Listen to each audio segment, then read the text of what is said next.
Let's talk about Monza.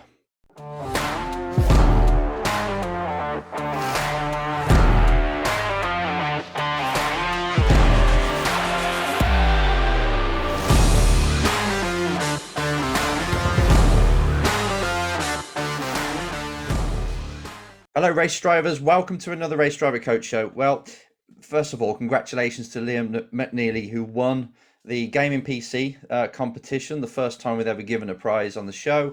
He's got the Gaming PC. I've just emailed you, actually, Liam, if you want to hook up, and we'll figure out how to get it to you. But congratulations. Thanks for everybody. All to the people in the Race Drivers Club. We'll keep that going strong because it's working well. Right. Back to today's show. Just got back from, well, last night, quite late last night, got back from Monza, and I think, it was quite an epic Grand Prix. I was there for the F2, of course, with Lawson, but watching from the sidelines, watching what was going on, the sprint race was amazing. Obviously, we had the McLarens up there. We had Ricciardo take his first win in the last 55 years. He hasn't won for. We had Norris nearly win. We had Bottas come from the back and finish third. So, yeah, it was pretty good.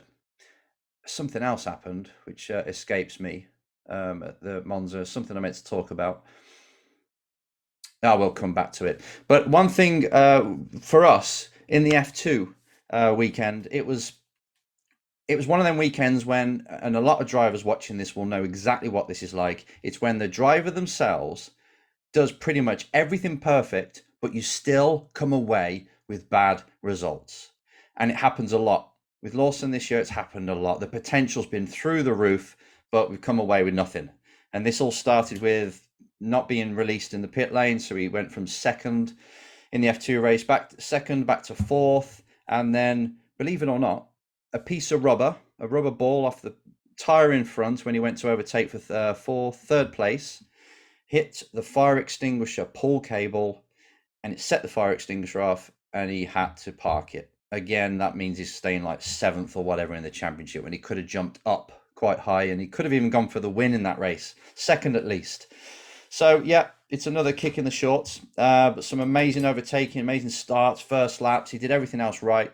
Driving is pretty spot on, but just everybody out there who's going through a rough time on the track, this is fairly normal. You can have a whole season of you doing things right, but things, weather, tire choice, mechanical breakdowns, people hitting you, just don't go your way. But just stay with it. And this is the same for everybody who's setting up a business, who's trying to become a race driver.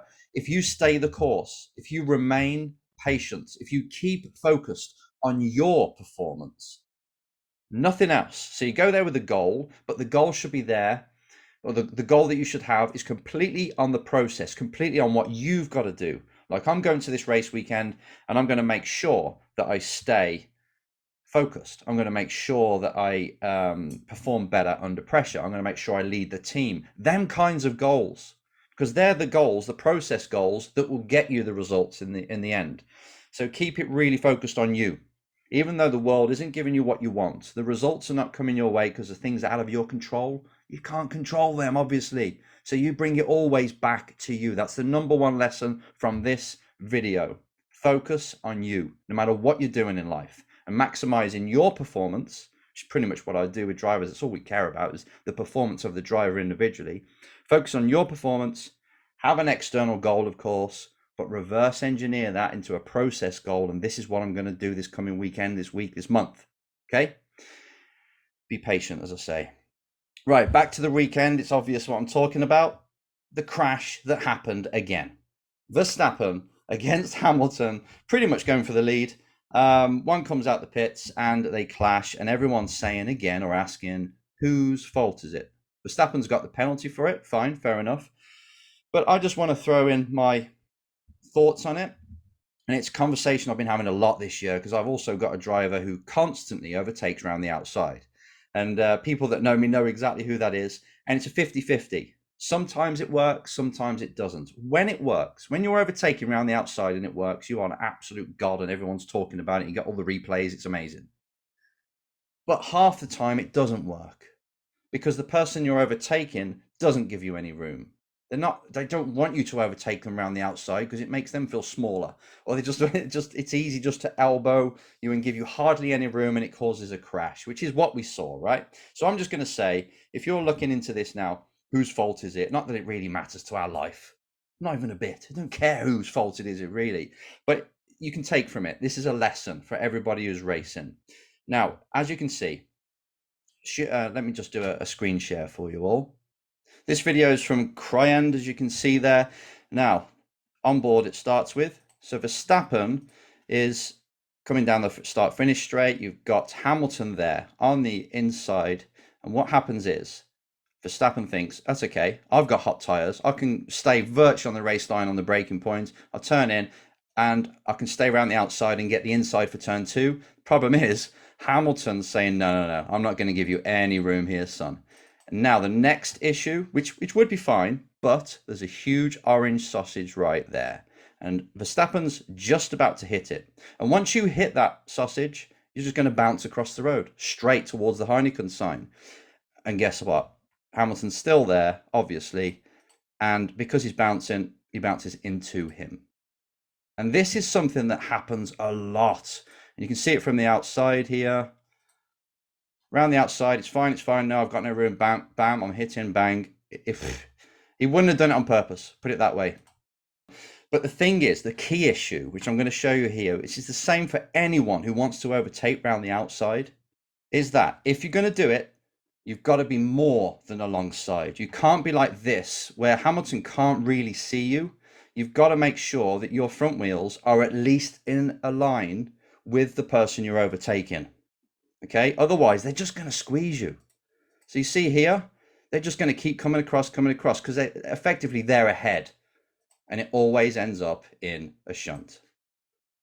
So just promise me now, if you're overtaking around the outside, make sure that they've got no way of turning in on you. They've got no way of squeezing because you're there. It'd be wheel to wheel. If they're slightly ahead and they're turning in, you're there and you're just waiting to be taken out. And everyone does it. They think if they're slightly ahead and they can't really, because you can't see, man. Honestly, you've got hands device, you've got all this surround on the seat around you, halos there, and you can't even turn your head. You can do that much, and then your eyes, but then the side of your helmet's covering that, so your peripheral vision's terrible. And if they can't quite see them, they're just going to squeeze and hope that they don't touch and hope that you back out. If you don't back out, it causes a shunt, right? So if you're going to overtake on the outside, make sure that you're side by side, so they've got no choice but to relent. And if not, you make a decision early enough to back out. So if Verstappen noticed that it's going to be too tight and I've got to keep my front wing, I've got to make sure I finish, and maybe I can overtake him on the straight after. If he just thought that, he would have backed out. There wouldn't have been a crash. If Hamilton came out the pits and gave him more room and thought, it's okay, I got fresher tires, I'll get you next time. But it was really important to be ahead. That's the thing. Same again as Silverstone. And if he relented, then they wouldn't have crashed. But neither of them are. So this is probably going to happen again. But at the end of the day, two drivers that won't give each other an inch will go for a move no matter what. We're going to get this happen all the time. So it is both of their faults, shall we say. But there's been a penalty now. He's going to get a grid penalty, Verstappen. So he might think next time, maybe I should just pull back, and then I'll get him on the exit, prepare the exit better. So there's all these little things. But when you're a race driver, you can't help but go for it. And that's why we love them. That's why we love these kinds of drivers, because they're not the kind to back out and to think sensibly like most people that will comment on the videos that show these things. They are always going for it. And they know, a bit like an investor, an angel investor, they'll invest in 10 companies, and they know that probably 6 of them will fail, but the profit from the 4 that make it will make up for that. And that's kind of what a top driver does. They think, I'm going to go for moves, and say out of 10, I'm going to get 5, and they're going to be epic moves, but the 5 are not. It's not really a conscious thought, but that's kind of how they approach it, I'm afraid. So these people that are amazing at overtaking, they're often the ones that screw up the most. The ones that are not very good at overtaking and are very calculated normally start and finish in the same damn position. Who do you prefer to watch?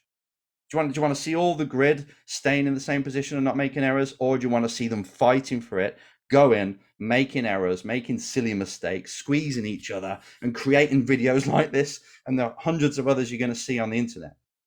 I know which I'll prefer. Now, if I was coaching one of them, I'd say next time relent. Depends on the situation, of course, or at least get side by side, and then you've claimed the spot. They can't turn in on you. Otherwise, if you can't see it happening, back out and just get them on the exit. That's always.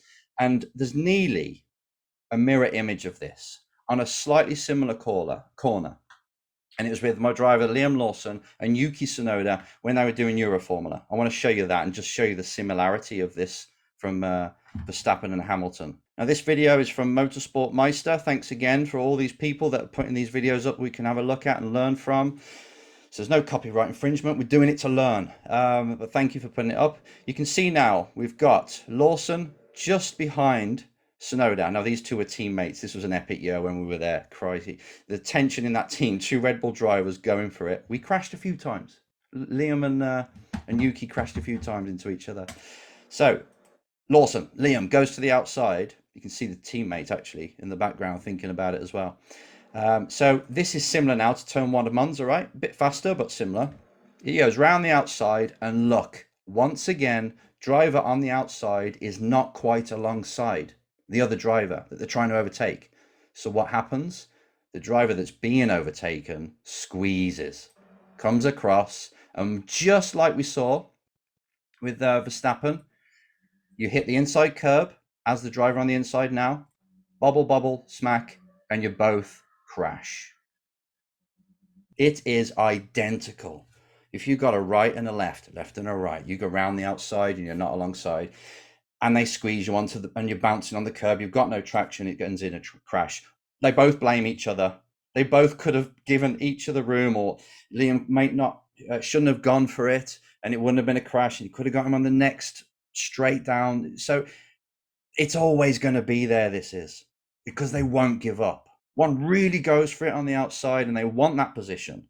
Now, if you're doing this, I just want you to, when you go to a track, and it's got corners like this, it's got corners that you could do somebody on the outside that sets you up for the inside for the next. On your track walk or on your preparation for the race weekend, just know which corners they are, which corners you're going to try and practice. I'm going to try and do something around the outside there. But if you do, make sure you're more than alongside them, if not in front of them by the time you get to the second section. So they've got no choice but to relent, like I say. And you'll survive a lot more. And if not, if you think it's too much of a stretch, then don't go for the move. Or you make them go super defensive and try again until you can actually get alongside.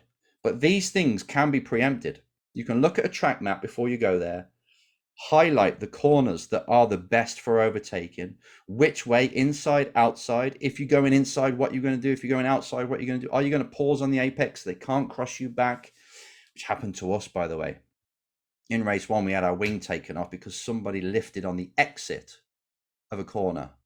So everyone was, we were on the throttle, accelerating, the car in front lifted. So it's like a brake test, took our wing off. Brilliant, thanks. That's dirty. Don't do that. But on the apex, you can just pause so then they can't cut back on you.